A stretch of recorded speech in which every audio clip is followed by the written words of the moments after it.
আমার ভাইয়েরা, এক সাহাবী ঘরের মধ্যে কোরআন তেলাওয়াত করতে আসেন তাহাজ্জুদের সময়। এমন সময় পুরা দৌড়াদৌড়ি ছুটাছুটি লাফালাফি আরম্ভ করছে। এমনই সময় চিন্তা করলেন, আমি যদি এভাবে তেলাওয়াত না করতে থাকি তাহলে তো ঘোড়া লাফাইয়া লাফাইয়া আমার সন্তানের উপরে খাটির উপরে উঠতে পারে। একটা লাফে আমার সন্তানের উপরে যদি উঠে যায় তাহলে সন্তান মারা যাবে। তখন তিনি পরীক্ষার জন্য এরকম ভাবে চেষ্টা করলেন, বন্ধ রাখলেন, তেলাওয়াত বন্ধ করলেন। পুরাটা চুপ করে শুয়ে আছে, বসে আছে, আর নড়াচড়া করে না। আবার তখন তেলাওয়াত করে লাফালাফি আরম্ভ করে দেয়। তো আমার ভাইরা, তেলাওয়াত বন্ধ করে ঘরের বাইরে গিয়া টাকা দেখে না যারাইলা সামা, আল্লাহু আকবার।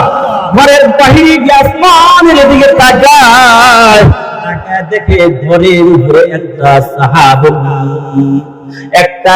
সাহাবী মিনাল মাতার, বৃষ্টির আরে মেঘের একটা টুকরা দেখা যায় ঘরের উপরে, অথচ বৃষ্টি তো নাম না, বৃষ্টি নাই।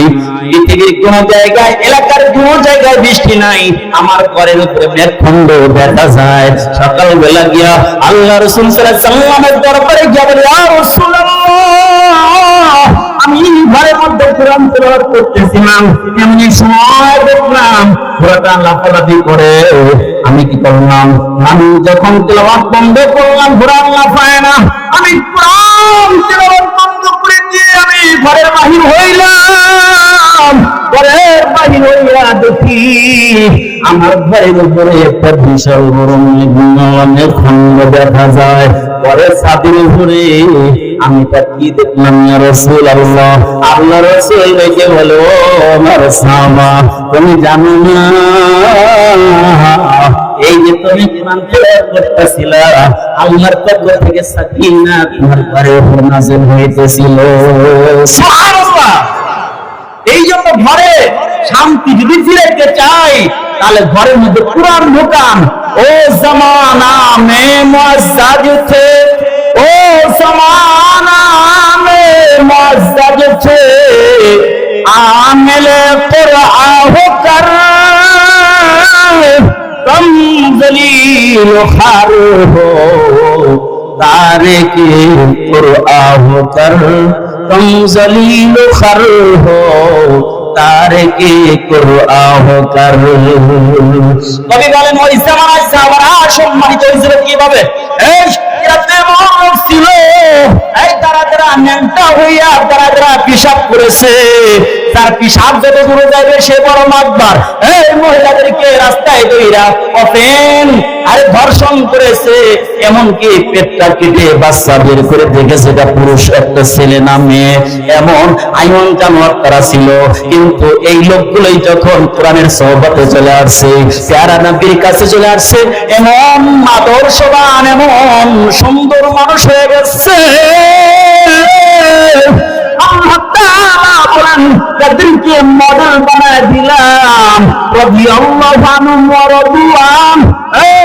তারা আল্লাহর উপরে সন্তুষ্ট হয়ে সব ছাড়ছে, ঘর ছাড়ছে, বাড়ি ছাড়ছে, সব চাইলে মদিনায় চলে গেছে, আল্লাহর উপরে সন্তুষ্ট হয়েছে। আল্লাহ বলেন, ওরা আমার জন্য সব ছাড়ছে। আজ যারা নবীউল মদিনা ওয়া আসহাবুহু হাজারু মিন মক্কা ইলাল মদিনা, আল্লাহু আকবার বলেন। এই নবী তো হিজরত করে মক্কা থেকে মদিনায় গেছেন, সাহাবারাও হিজরত করে মক্কা থেকে মদিনায় গেছেন। ঘর তো মক্কায় রয়ে গেছে, টিভি পর্যন্ত মক্কায় রয়ে গেছে, টাকা পয়সা মক্কায় রয়ে গেছে, ফকির হইয়া মদিনায় গেছি। বলে ফকির না, ফকির না, আল্লাহ তাআলা এমন ইমানদার বানায় দিচ্ছে, ইমানের মালদারা, ইমানের দৌলত দ্বারা ইমান মালদার বানায় দিছি। আল্লাহ রাসূল পরে আমার সাহাবারা এমন দাবি হয়ে গেছে, এই সেই সাহাবারা আমার মারার জন্য আসছে, নাঙ্গা তরবারি নিয়ে আমার মুহাম্মাদের কাল্লা কেটে আনবে।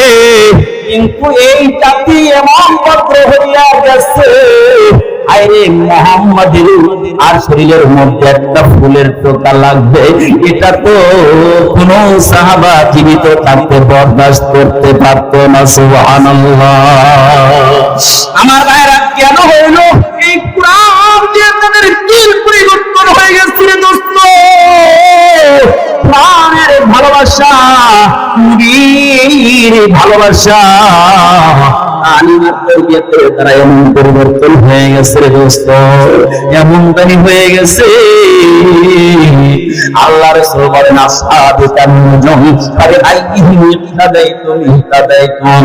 আমার সাহাবারা আকাশের নক্ষত্রের মতো, যে কোন মানুষ পথ খারাপ হইয়া গেলে আমার সাহাবাদেরকে যদি কেউ যদি দিনের পথে চলতে চায়, তাহলে ওই ব্যক্তিটা কি হয়ে যাবে? হিদায়াত পাইয়া যাইবে।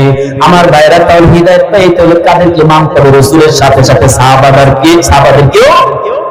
আমার ভাইরা আল্লাহ রাসূল সাল্লাল্লাহু আলাইহি ওয়াসাল্লাম বিশ্ব নবী রাহমাতুল আলামিন মানুষদেরকে বারে বারে গিয়া কোরআনের তেলাওয়াত শোনানো আরম্ভ করেছেন, কোরআনের তেলাওয়াত শোনাইতেছেন। এমন সময় আবু জেহেলের দলেরা দেখবেন কোরআন শুনলে, কোরআনের নাম শুনলে অনেকেরই কষ্ট লাগে। আবার দেখবেন অনেকেই এরকম আছে, দেখবেন তাদের পক্ষ হয়ে যায়। বলে দেখবেন এই যে ডাইনিবামে দুইজন আছে, এরকম মানুষগুলো এরকম যে আছে যে মাহফিল হবে আমরা খুশি, এমন সজদা যেমন ঘরের সজদা লাগে আমরা রাজি আছি। আমার ভাইয়েরা দেখবেন আবার বিপক্ষের লোক